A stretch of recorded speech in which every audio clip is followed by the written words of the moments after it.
Muchas gracias. Bienvenidos a todos. Este curso ha sido elaborado en base a muchos criterios académicos, como también la experiencia propia en el desarrollo de las actividades que realizo. Entonces, empezamos. Criterios para el cuidado mental de los trabajadores en el contexto de COVID. Hay una frase, disculpen un momento, hay participantes que desean ingresar. Parece un mensaje. Hay una frase de un divulgador de ciencia cuyas plataformas principales son, bueno, YouTube y revistas científicas, que nos dice, el hecho de que seamos... Disculpe, hay un mensaje en la pantalla. Ya.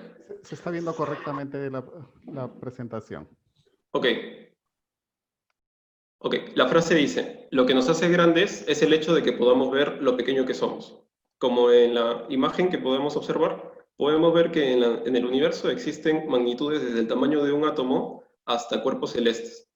Y ahora nosotros, como una civilización que abarcamos todo el planeta Tierra, nos encontramos en jaque por algo tan pequeño como el que es un virus. Entonces, antes de empezar, me gustaría contextualizar lo rápido que ha ocurrido todo. Solo en el 2019, el mundo conoció que China estaba sufriendo de una epidemia local en la ciudad de Wuhan de un nuevo virus, al cual se le llamó SARS-CoV-2, con sintomatología bastante diferente al SARS, en cuanto a cuadros y al tiempo en el que demora en expresar su sintomatología. Solo el 11 de marzo, casi 3 meses después de la aparición, todo el mundo ya se encontraba con incidencias de esta patología en cada uno de sus países, declarándose la pandemia por la OMS. Pocos días después, el gobierno peruano declaró el estado de emergencia nacional. Esto llevó al cambio tanto en el estilo de vida como en la fuerza de trabajo, cambios en la libertad, como por ejemplo la restricción de poder salir de nuestras casas en horarios específicos, en realizar otras actividades que no sean la compra de alimentos, que nos han llevado a todos a un proceso de adaptación. Como podemos observar en la imagen, vemos a personas que están usando mascarillas. Probablemente esta imagen no hubiera sido extraña si se tratara de países como China, Japón, donde básicamente por temas estacionales en Japón, por ejemplo, en el caso de gripes o la exposición a polen, o en China, que ha sido azotado tanto por el SARS como por otras enfermedades respiratorias, es bastante común encontrar a personas que usan mascarilla. Pero en el Perú, si nosotros podíamos observar a alguna persona con mascarilla, generalmente teníamos una reacción de rechazo, de alejamiento, de evitamiento, porque consideramos que era portador de una enfermedad probablemente terminal, TBC, ¿no? Y ahora, más bien es un símbolo de responsabilidad, de cuidado de la comunidad, no solamente de uno mismo. La pandemia de COVID-19 ha traído tantos desafíos para las ramas de la química, la biología, la medicina, como también para la psicología. Precisamente en 4 puntos que he estado analizando. ¿Cuál sería el impacto de la pandemia? No solamente el hecho de estar en cuarentena, sino de los cambios sociales en la salud mental de población vulnerable, es decir, población que ya cuenta con un diagnóstico previo o que tiene características personales que lo vuelven más susceptibles. ¿Cuáles son los riesgos, tal vez, o la capacidad que puede tener la pandemia de generar nuevos trastornos psicológicos? Tal vez un trastorno específico para las pandemias o trastornos que probablemente no se han visto anteriormente en otros contextos semejantes como el SARS y el MERS. Otro desafío para la psicología existe la posibilidad de que genere efectos neuropsicológicos, es decir, no solamente por el contexto de estrés o de procesos de adaptación, sino que es posible que el SARS-CoV-2 tenga también algún efecto sobre el sistema nervioso que pueda estar generando sintomatología neuropsicológica. ¿Y qué pasa con la salud ocupacional? Básicamente ya no es lo mismo. Muchos manuales, libros, artículos que nos brindan recomendaciones, que nos brindan consejería, que demuestran hallazgos de trastornos de la salud mental, que nos brindan hallazgos de buenas prácticas para el cuidado de la salud mental o de la seguridad y salud del trabajo en general para los trabajadores, no van a ser del 100% útiles en un contexto tan extraño como este, que nos está presentando, por ejemplo, un panorama donde ya no solamente existe el trabajo presencial con mayor sobrecarga, sino también existe el teletrabajo, el trabajo remoto y figuras como el cese laboral, ¿no? Masivo. Bien, entrando más en tema, tenemos que las experiencias anteriores muy semejantes al COVID-19, tenemos las epidemias de SARS y MERS, donde en revisiones sistemáticas pueden encontrar la bibliografía abajo de cada diapositiva. Tenemos de que las principales incidencias en estos contextos de epidemias ha sido el trastorno de estrés postraumático, principalmente en personal de salud, que posterior al levantamiento de la epidemia han tenido recaídas frente a eventos de emergencias sanitarias por otras patologías, ¿no? Porque les recuerda la situación de estrés que vivieron en la epidemia de SARS. Otra incidencia ha sido la sintomatología de ansiedad y depresión, que acá es importante, y me gustaría tomarlo desde ahora, de que los estudios que se realizan, sean de cualquier rama de investigación, tanto psicología como de un campo físico como la medicina, generalmente están orientados hacia una variable en específica. Y es por eso que es muy común encontrar ansiedad y depresión, aunque no sean los únicos. Tal vez es un sesgo de investigación propiamente, pero que digamos, no baja la importancia de la presencia de estos dos diagnósticos en la mayoría de los casos, en la mayoría de las exposiciones de riesgos psicosociales o riesgos sociales en general. Bien, otra incidencia ha sido los trastornos del sueño, que en este contexto actual ha traído novedades, que luego lo vamos a comentar, pero en el contexto del MERS y el SARS, básicamente era insomnio e imposibilidad para descansar, para tener un descanso después de dormir. IRA, como otro de los diagnósticos, el cual se reflejaba en conductas de agresividad, en el hogar básicamente, y miedo a contagiarse por parte del personal de primera línea. Continuando con las experiencias anteriores, en Corea, el caso del MERS se encontró que pacientes que realizaban hemodiálisis fueron estudiados con la variable de estrés, de una exposición intensa al estrés, es decir, distrés, y se encontró que, a diferencia de ellos con un grupo control, ellos presentaron lesiones celulares que tardaron en regularse. Es decir, ya está ampliamente estudiado que la exposición a distrés, en una exposición prolongada a un estrés intenso, está relacionado con el eje hipofisiario hipotálamo suprarrenal, el mismo que libera cortisol, que libera esteroides, que generan que nuestro cuerpo entre en tensión, que nuestro cuerpo cambie su química y pueda incluso predisponerlo a una situación de mayor presencia de tumoraciones, alteraciones genéticas, y lo ya conocido, ¿no? Malestares gástricos, dolores de cabeza. Pero en este grupo en particular, una persona que realiza hemodiálisis, es decir, una persona que generalmente tiene problemas de insuficiencia renal crónica y necesita que su sangre sea filtrada, limpiada de los desechos que no pudo filtrar el riñón por sí mismo, se encuentra en un estado de salud mucho más vulnerable que la población en general. Entonces ellos tenían mucho más miedo a contagiarse porque son una población de alto riesgo y con una alta tasa de morbilidad. Es por ello que que se pudo encontrar en este estudio estos resultados. En el contexto del SARS, tenemos en Singapur, por ejemplo, que las afecciones en salud mental en el personal sanitario aumentó hasta en un 27%. Y en una regresión lineal se pudo observar que el personal sanitario de primera línea, de atención, de cuidados de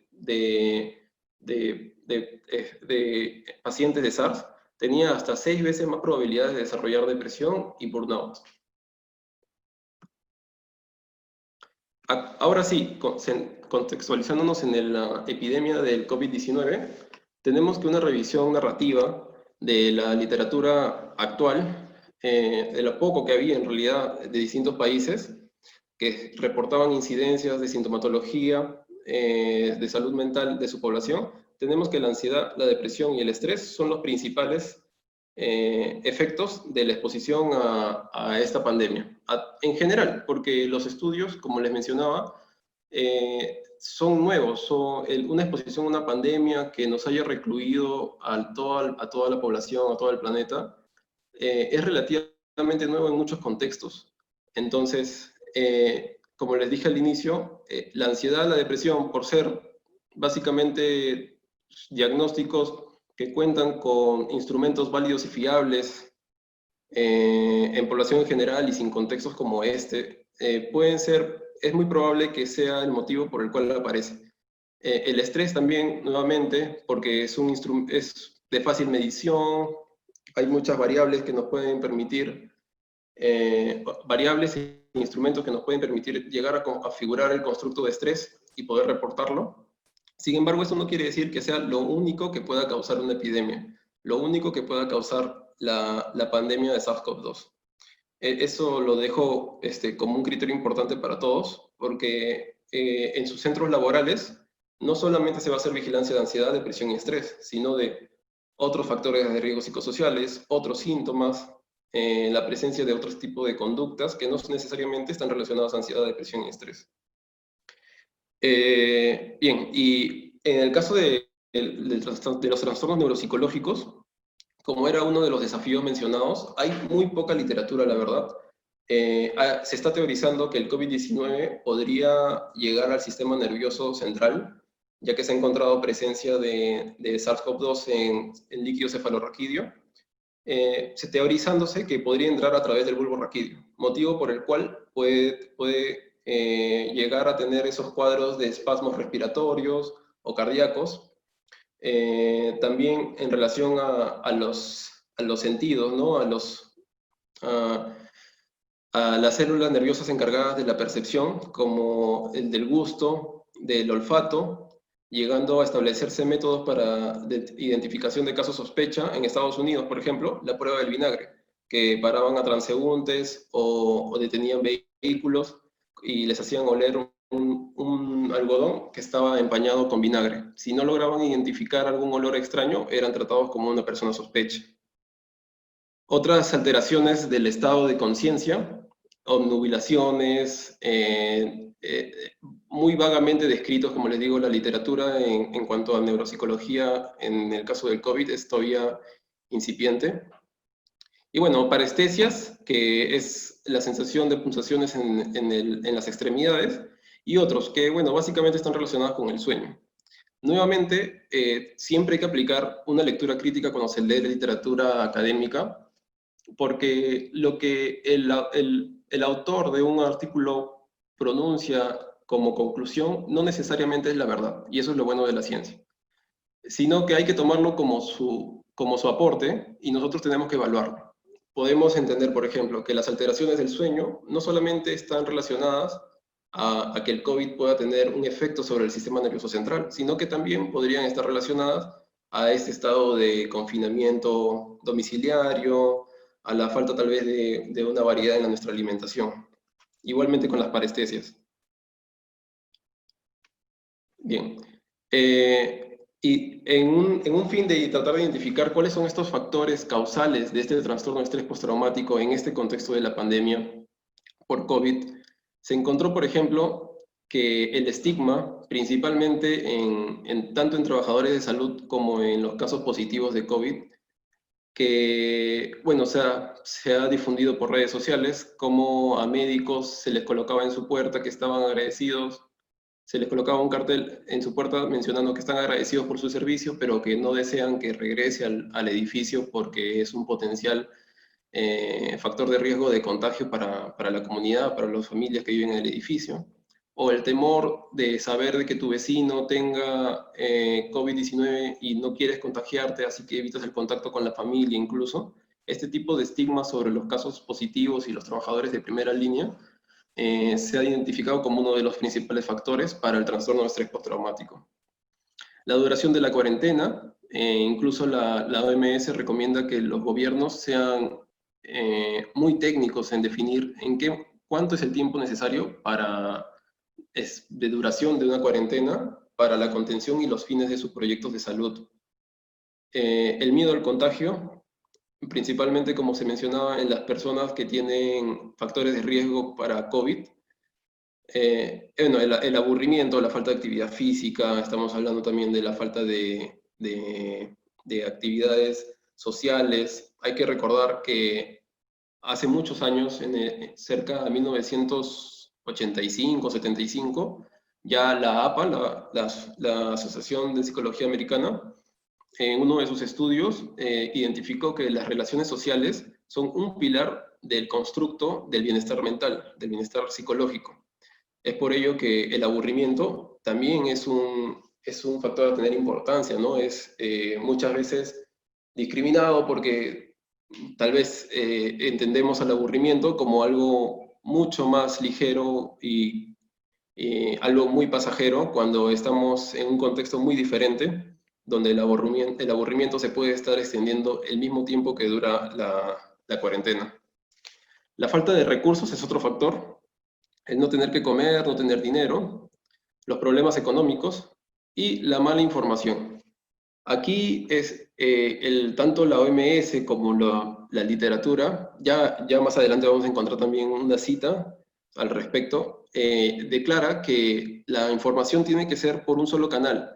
Tal vez el gobierno a través de sus canales estatales o los medios de comunicación, pero de fuentes estatales, que reporten cuál es el número de casos, qué hacer para prevenirse, qué puede ocasionar y qué no puede ocasionar el COVID, cómo manejar el temor y los problemas familiares, porque hemos visto que tanto por redes sociales como por redes más íntimas como el WhatsApp, donde está nuestro círculo familiar y de amistad, nos llega información que puede causar incluso temor, desesperación y angustia, ¿no? Temor de que el COVID es mucho más letal de lo que se dice, temor o mala información de que el COVID es una mentira, que no deberíamos estar usando mascarillas, mala información respecto a que todo es un truco o nos quieren usar o están experimentando con nosotros socialmente a través de la cuarentena, que es una información que pone en vulnerabilidad a la población. Y por ello es bastante recomendado que se manejen únicas fuentes de información, un único canal de información. Esto aplica también a empresas. Bien, entonces, aterrizando en el contexto del curso, del tema, tenemos cuáles serían los criterios para el cuidado de la salud mental en el trabajador en el contexto del COVID. Bien, en la salud ocupacional, principalmente, bueno, centrándonos solo en lo que es psicología ocupacional, tenemos ya los ya conocidos características del puesto, las características personales, ¿no? Como es su personalidad, hábitos, estado de salud y, bueno, y las características de la empresa, ¿no? Que serían, en este caso, la política, como lo estoy poniendo. Pero ahora, con la posibilidad de haber participado en la elaboración de normativa, de estar de cerca en la evaluación del retorno de las empresas, me he permitido proponer dos más, ¿no? La modalidad de trabajo, que es lo que estaríamos hablando en presencial, teletrabajo, trabajo remoto o mixto, y la empresa o institución.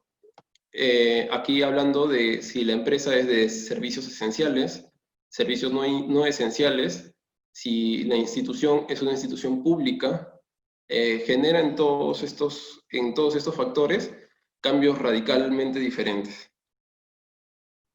Vamos a desarrollarlos a continuación. El personal de primera línea, llámese personal de salud, Fuerzas Armadas, otros cuerpos de apoyo directo como la policía, estarían entre el grupo que básicamente está muy relacionado, íntimamente relacionado con lo que sería lo estatal. Es decir, el Estado, como uno de sus fines principales, es brindar servicios y bienes a la población.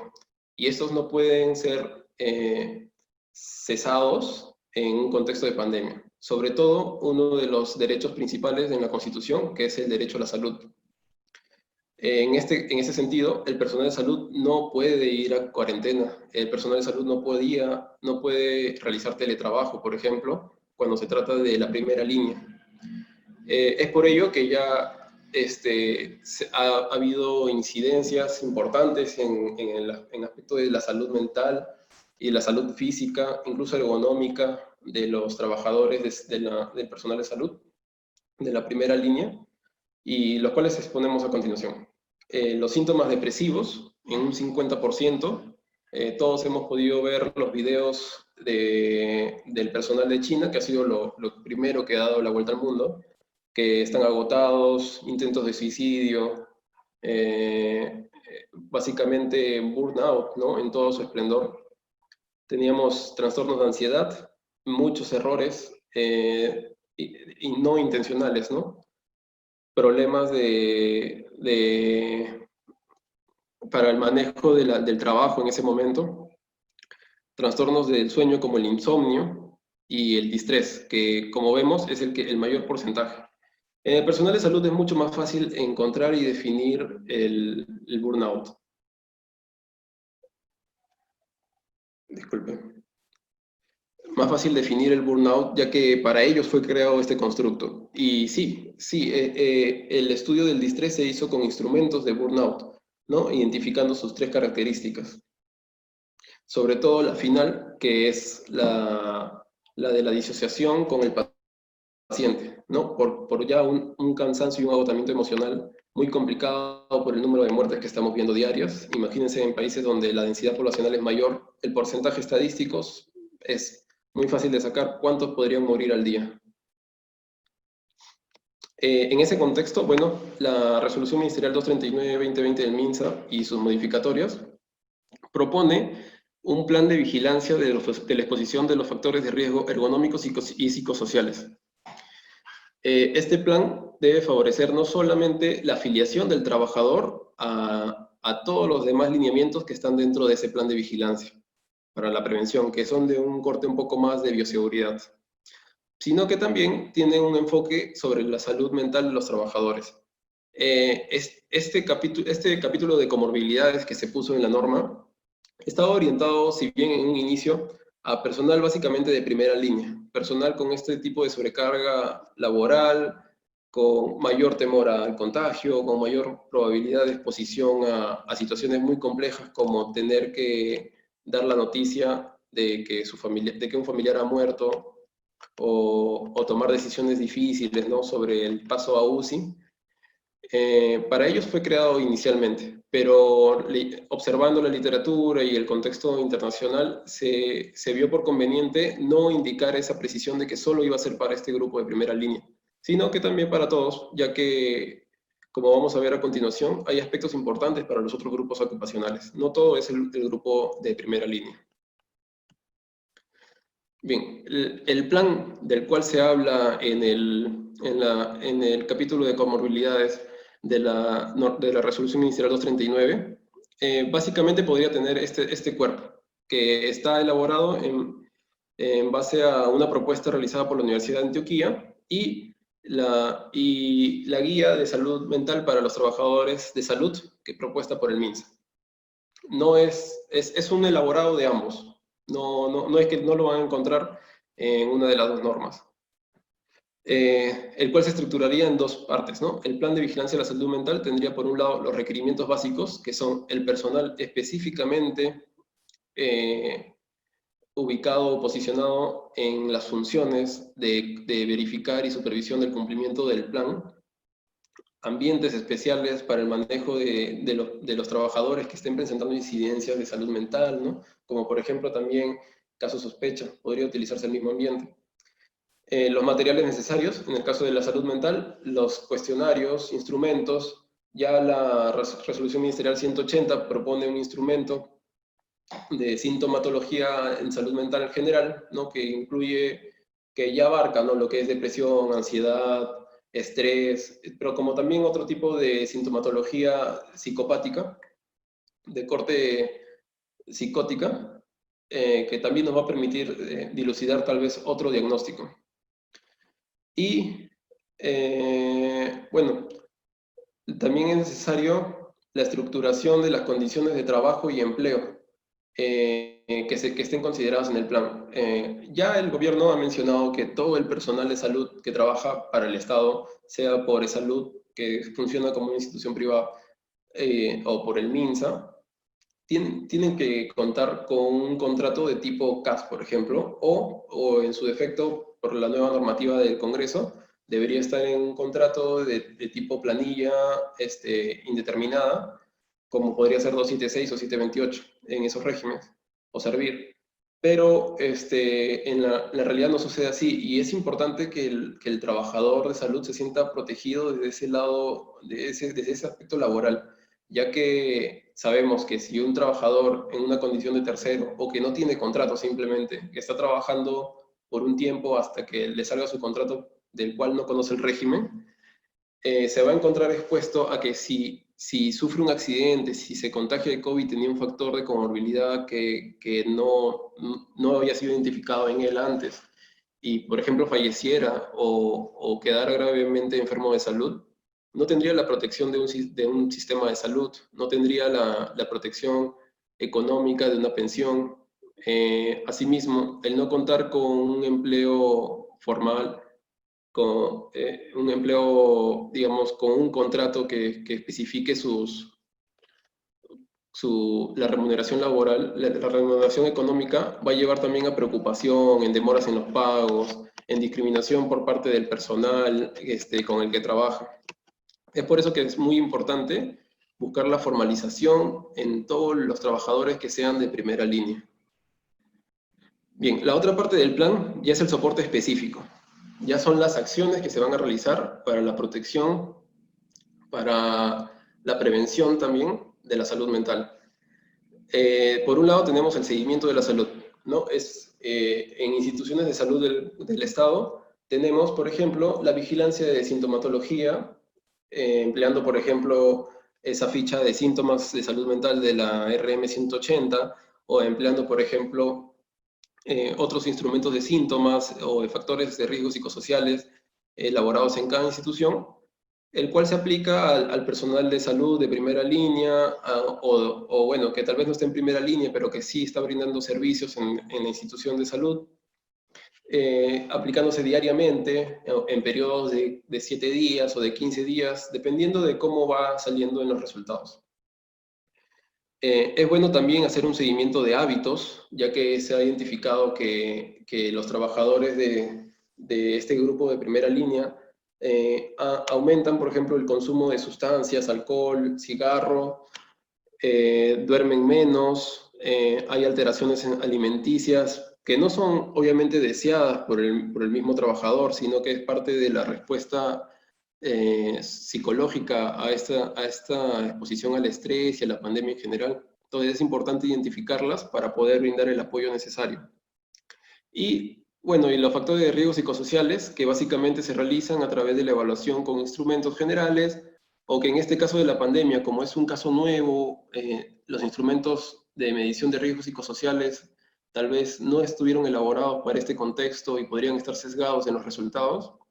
Sería mejor proponer junto con el personal indicado en la sección de requerimientos básicos y el personal de psicología que pueda contar el centro de salud, cuáles serían esos factores de riesgo psicosocial que podrían estar más presentes en mi institución, porque es muy institucionalizado el riesgo psicosocial, no necesariamente se va a compartir en todas las instituciones, en todos los centros de salud, y precisa de repente de estudiarse, evaluarse cuáles van a ser esos riesgos que se va a hacer seguimiento. El último punto del plan vendría a ser la intervención, la cual va a ser previa y posterior. Previa es previa a la ocurrencia de una incidencia en salud mental en un trabajador, y posterior, ¿qué se va a hacer con ese trabajador que ya presentó sintomatología? En las intervenciones previas tenemos la implementación del ya conocido pausas activas, ¿no? Ejercicios, las sesiones diarias de activación y descompresión, que básicamente se tratan en cómo un trabajador, al llegar a su trabajo, en la sesión de activación comenta lo que ha estado, las condiciones que ha tenido durante su tiempo de descanso en casa, las actividades complicadas que pudo tener de repente en otro día de trabajo y que le gustaría comentar a sus compañeros, que les permitan también generar motivación y dilucidar algunos momentos o situaciones problemáticas que puedan sortear. Y bueno, y la etapa de descompresión es al terminar la jornada.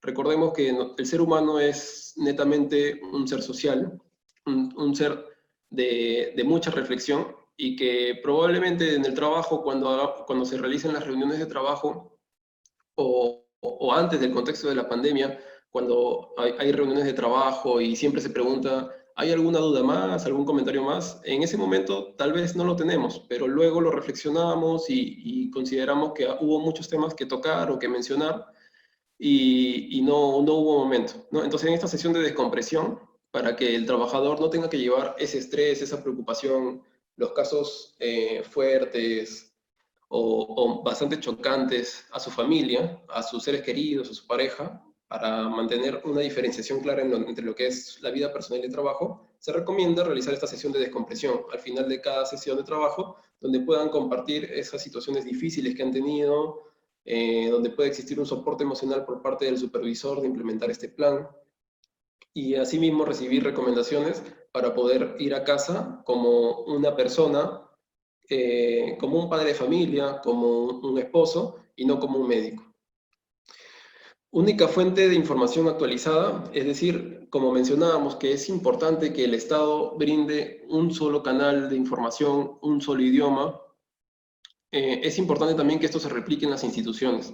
Cuando ocurre sobrecarga de trabajo, puntos de contagio, brotes de contagio de COVID, es importante de que siempre el supervisor, avalado obviamente por el empleador, el titular o el gerente, según sea la institución o empresa, sea el que brinde esta información, el que aclare, el que sea el primero en dar la noticia, porque ya vemos cómo el temor, las situaciones de odio, ira hacia la institución, la desconfianza, puede aparecer al tener información diferente, malintencionada. Es importante también que en estas actividades previas tengamos una fuerte promoción del liderazgo y el trabajo en equipo.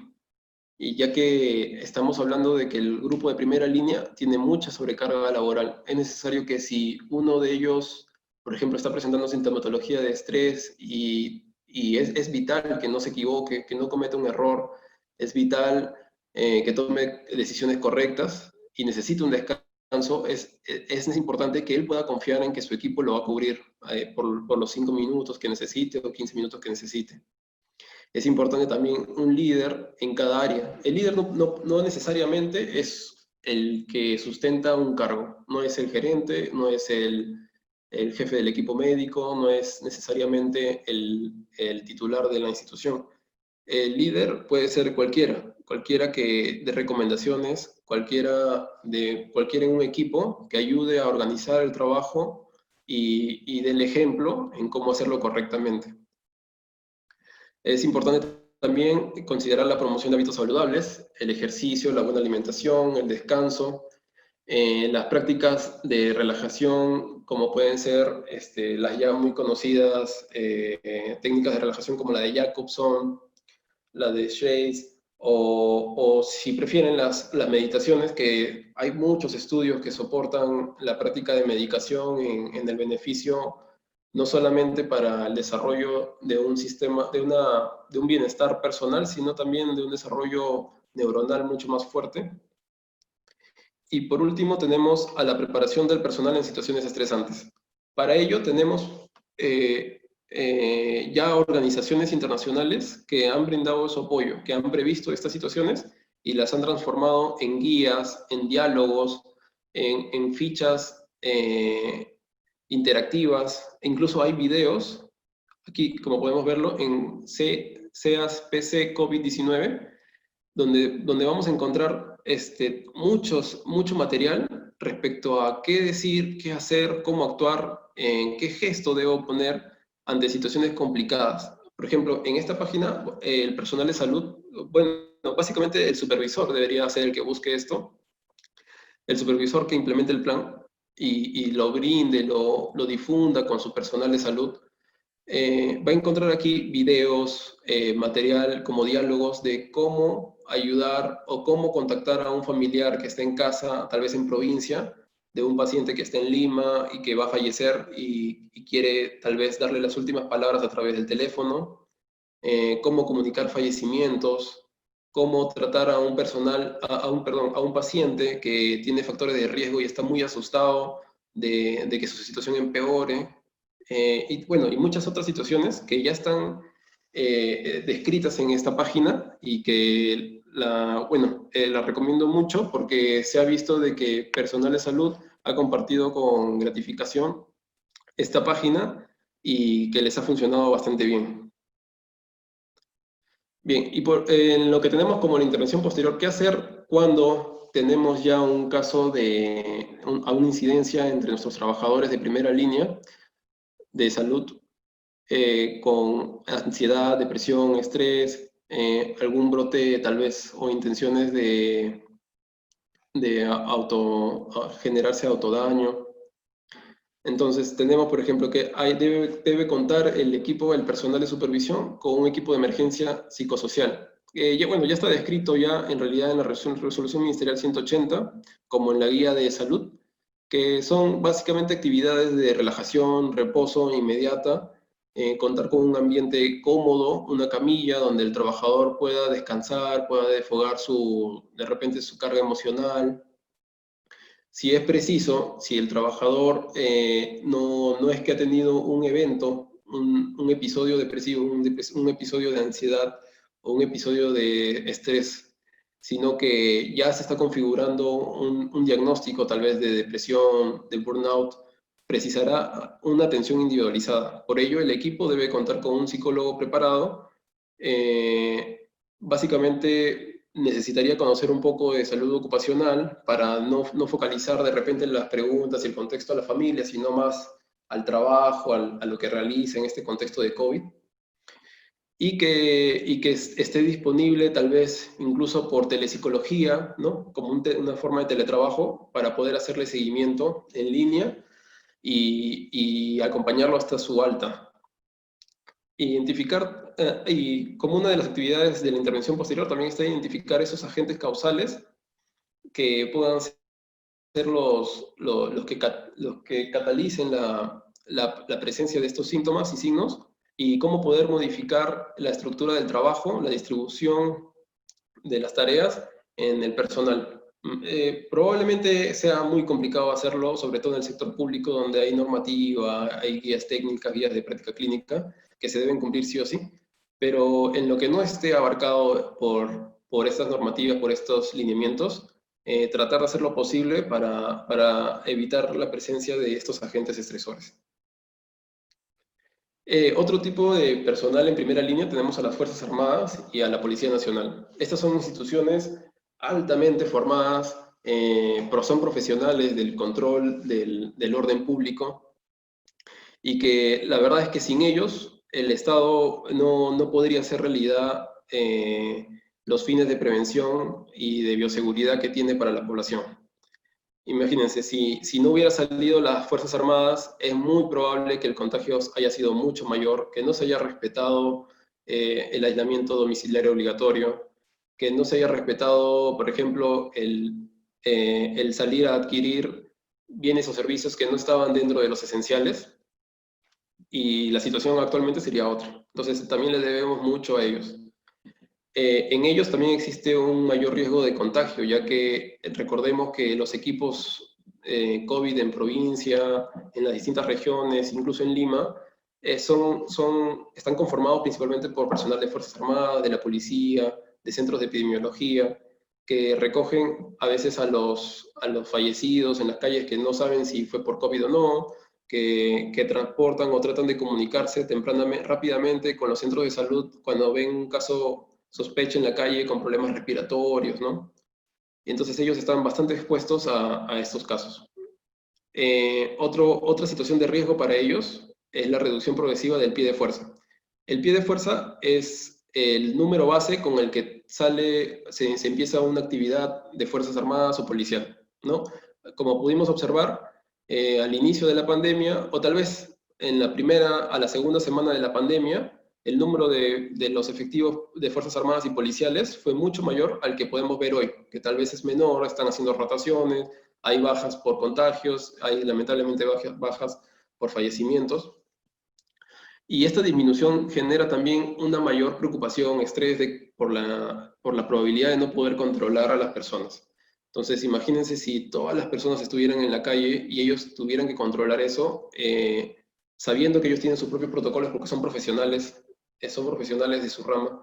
Ellos utilizan siempre las directrices verbales para incentivar el orden, pero también o sea, están permitidos a usar la fuerza cuando se pone en riesgo la salud de la población. Entonces, al disminuir el número de efectivos en las calles, ellos, los que van quedando, aumenta la probabilidad estadística de que tengan que pasar por estos eventos. Entonces, para ellos también es importante establecer planes específicos que ya su ministerio ha elaborado también, que contempla también la protección y la prevención de incidencias en salud mental, los casos de violencia tal vez que han sido lamentables, que probablemente no fueron intencionales, sino que está muy relacionado al ambiente que vivimos, de violencia excesiva o de discriminación por género, también ha sido atendido en este plan, básicamente trasladando a estos trabajadores a otra área, ¿no? Hay que tener en cuenta que también muchos de ellos provienen de centros y bases que están en provincia, que se encuentran bastante alejados de su hogar. Bien, entonces entrando a otra modalidad, ya tenemos a los trabajadores presenciales en modalidad mixta. En ellos, básicamente, la sintomatología o el estudio no ha sido estudiada con mayor detalle, así como en el personal de salud o en Fuerzas Armadas, sino que ellos pertenecen tal vez al grupo de salud, al grupo de población en general. En ellos vamos a encontrar lo que se ha revisado, como la ansiedad, la depresión, el estrés, el aburrimiento, los trastornos del sueño.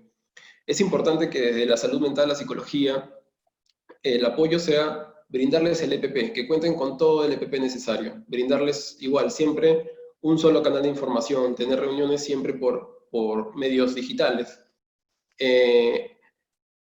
Es importante también recalcar hacerles notar que ellos son esenciales, son necesarios para el desarrollo de las actividades en la sociedad, ¿no? Como los bancos, es necesario el efectivo.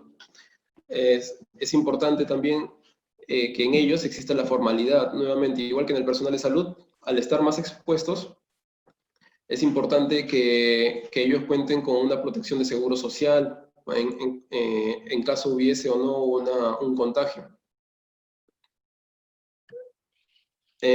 Para ellos, el Centro Nacional de Salud Ocupacional y Protección de la Mente para la Salud elaboró un boletín donde podemos encontrar algunas actividades para ellos, como por ejemplo las tomas de pausas durante su jornada. Es obvio que van a tener sobrecarga laboral. Tiempos para comunicarse con su familia, tal vez al inicio, ¿no? Es sabido de que hay centros laborales que incluso no son esenciales y están prohibiendo el uso de celulares en el trabajo.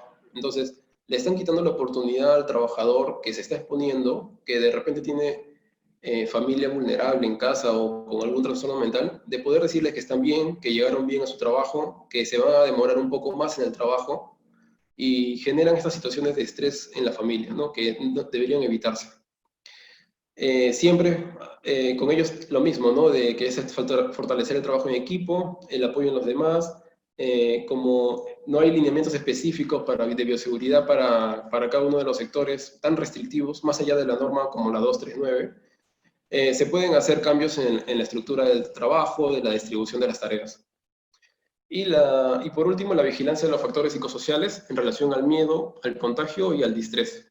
Si uno le brinda sus EPPs, les explica cuáles son las medidas de bioseguridad para evitar el contagio y favorece un clima de protección, de cuidado del uno al otro, es muy probable que los niveles de estrés y ansiedad sean muy bajos en cuanto al temor al contagio.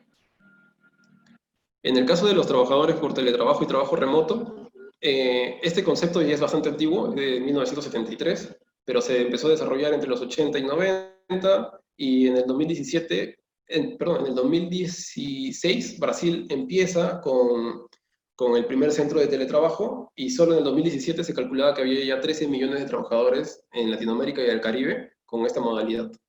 En el Perú es diferente. Por ejemplo, conversaba con un ponente argentino que me comentaba que para ellos teletrabajo es un solo concepto, que es teletrabajo y trabajo remoto, es lo mismo para ellos. En el Perú es diferente. El teletrabajo abarca más beneficios para el trabajador, como por ejemplo que le brinden el equipo, que le paguen el internet, que haya un diferencial en el pago de luz, que cuente con el equipo o el soporte técnico a distancia para poder realizar sus actividades, con los programas originales tal vez en el caso de que lo requieran. Y la otra figura que es el trabajo remoto, que básicamente es el trabajador en su casa con sus propios recursos, paga su luz, paga su teléfono, el internet, eh, cuenta con su propio equipo, tiene que contar con su propio sistema y no cuenta con un soporte técnico para los aplicativos que necesite. Y bueno, su empleador solo se encarga en distribuirle la tarea. Un estudio sobre los trabajadores con teletrabajo, que probablemente no sea lo mismo en estos tiempos, ya que el teletrabajo de antes estamos hablando de personas que podían salir de casa, personas que podían salir al cine, a comprar. Ahora no es lo mismo, así que es probable que estos factores que vamos a ver no necesariamente sean los únicos o que sigan siendo aquellos que se esperen un trabajador ideal para el teletrabajo. Entonces, la revisión que realizó Tavares en distintas literaturas sobre cuál es el perfil ideal de un trabajador para teletrabajo o trabajo remoto es que sea una persona capaz de tener automotivación, de inicio de tareas, conocimiento y manejo de su tarea, o sea, es decir, que sea un profesional, que conozca qué tiene que realizar, está muy ligado con lo que es el alto rendimiento. La principal característica deseada en un personal para teletrabajo es que sea independiente, que no necesite de supervisión, que no necesite de seguimiento. En mi experiencia con el teletrabajo, con el trabajo remoto, es cierto, aquellas personas que tienen un perfil mucho más independiente tienen un mejor desempeño en lo que es teletrabajo y trabajo remoto que aquellas que no presentan este perfil. También es importante que estén acostumbrados y se sientan cómodos a estar solos, que sean capaces de gestionar su tiempo, sus tareas, y que tengan una alta capacidad, sobre todo comunicativa. Esto incluye a las redes sociales, a los medios de comunicación como los TIC, para poder hacer transmitir tanto desde dudas hasta productos finales de su trabajo. Pero, es decir, este trabajo en trabajo remoto, teletrabajo, no necesariamente es todo maravilla como algunos piensan, ¿no? Que trabajan en casa y no hay nada, y quién como ellos. No, sino que ya se ha estudiado también que las personas que realizan teletrabajo, trabajo remoto, tienen menos probabilidades de un desarrollo profesional. Es decir, menos probabilidades de tener un ascenso, de ser reconocidos por su empleador o por sus pares. Están más propensos a las dolencias musculoesqueléticas, ya que no cuentan con una silla ergonómica o porque trabajan desde cama, que es lo peor. Hay bastantes recomendaciones de que si vas a realizar trabajo desde casa, salgas de la cama y antes de empezar a trabajar, realizar un poco de ejercicio y tender tu cama, ya que ver tu cama tendida te da funciona como un signo de inicio del día y permite activar al cuerpo y la mente. En este contexto de pandemia, es probable que el trabajador remoto o por teletrabajo esté más propenso a sentir depresión y soledad, ya que no va a tener contacto con sus pares, si vive solo, con la familia. Y probablemente el trabajo le lleve a una situación de estrés laboral por el propio hecho de querer tener una actividad que realizar en la que pueda interactuar tal vez con alguien a través del trabajo. He sabido también de que en el caso del rol de la mujer como madre o el del hombre como padre, puede verse mezclado en esa situación de trabajo remoto, ya que la familia no siempre entiende que trabajar en casa también es trabajo. Y puede que se asignen responsabilidades o se distribuyan las tareas del hogar entre la pareja, ¿no? Cuando de repente el trabajador por trabajo remoto ya tiene bastante carga en su trabajo, ¿no? Y esto lo lleva a una situación de no descanso.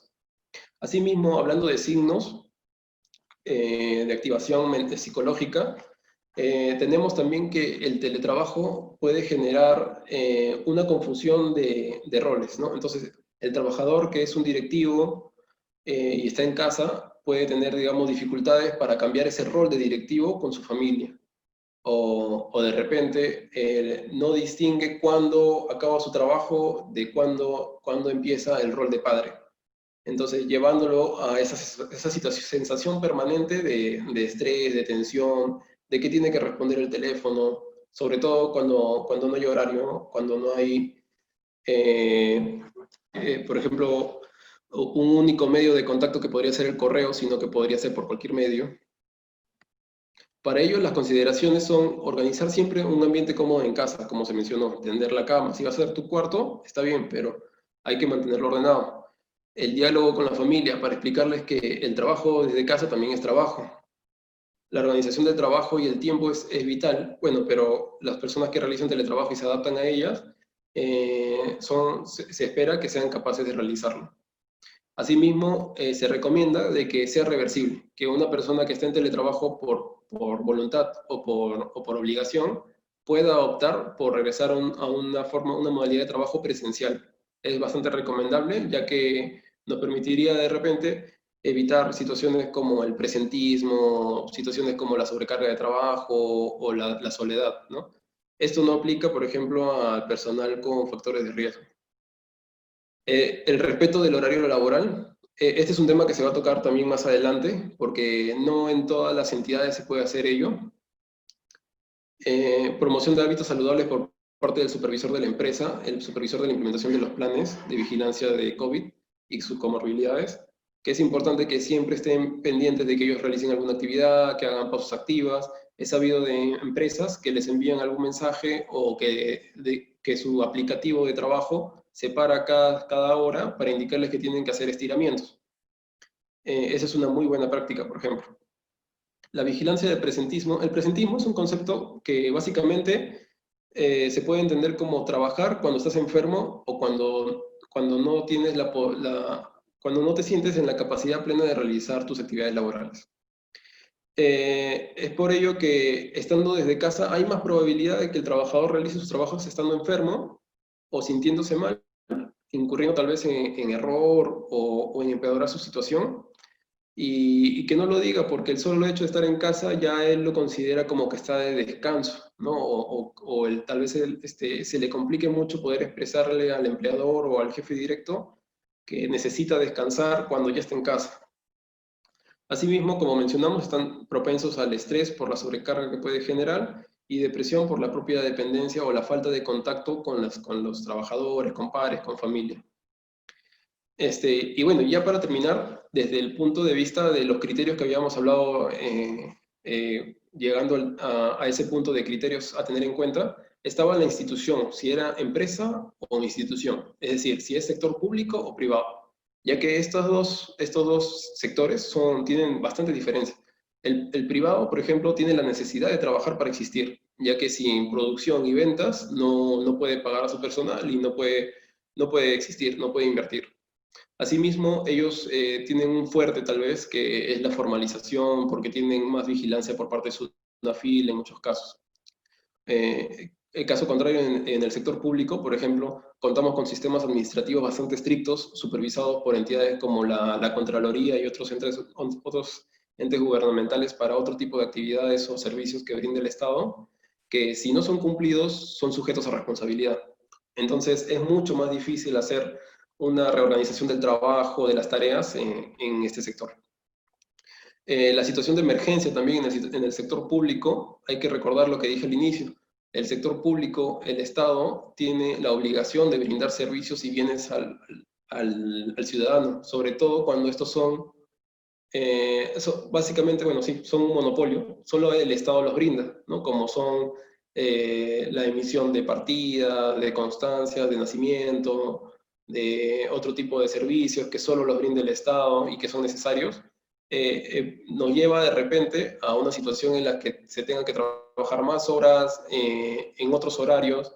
Incluso podemos observar que el presidente y los ministros, más allá de que reciban un sueldo mayor al de sus trabajadores, trabajan 24/7. Todo el tiempo se está trabajando, o sea, así no estén en cámaras, están elaborando normativa. Esas normativas que salen en grupos todos los días en el periódico El Peruano, no se realizan en media hora, sino que son en consulta entre instituciones, entre ministerios. Y bueno, solamente para cerrar, quería llegar a que si bien ya ha sido este tema tocado bastante por Nefa, Julio César Nefa, un erudito en el tema, y hemos visto probablemente toda la ponencia, los riesgos de la salud mental y cómo prevenir y qué hacer para fomentar un buen estado de salud mental en los trabajadores. Es importante también saber que el desempleo es mucho más nocivo que cualquier factor de riesgo que pueda existir.